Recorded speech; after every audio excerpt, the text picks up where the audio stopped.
ঘরের ভিতরে সালাম নাই, রাসূলের সুন্নাহ এটা। ঘরে সালাম বাবা সন্তানকে দেয় না, সন্তান বাবাকে দেয় না, বিবিকে স্বামী দেয় না, স্বামী বিবিকে দেয় না। কেন? লজ্জা লাগে। আরে বিবিরে সালাম দিতে আবার কিসের লজ্জা? স্বামীকে সালাম দিতে আবার কিসের লজ্জা? এগুলোর কোনো লজ্জা পাইলে লজ্জা পাওয়ার বিষয় নয়। এখন আপনি ঘরে সালাম দেওয়া শুরু করেন, আপনার সন্তানও সালাম শিখবে। আপনি আপনার ছাত্রকে সালাম দেওয়া শুরু করেন, ছাত্র আপনাকে সালাম দেওয়া শিখবে। এটা আখলাকে নবী। এই জন্য রাসূল করিম সাল্লাল্লাহু আলাইহি ওয়াসাল্লাম বলেন, আমি যা নিয়ে আসছি যতক্ষণ পর্যন্ত এগুলা না মানবা ততক্ষণ মুমিন না।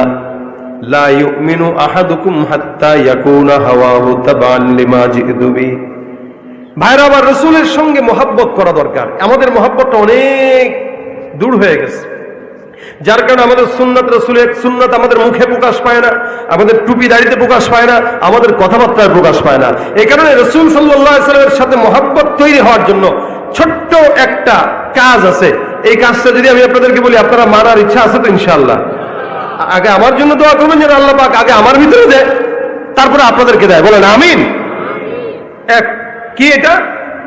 কেউ যদি নবীর সাথে মহব্বত তৈরি করতে চান, জুড়তে চান, সবচাইতে বড় একটা আমল আছে। সেটা কি? রাসূল সাল্লাল্লাহু আলাইহি ওয়াসাল্লামের উপরে দুরূদের আমল।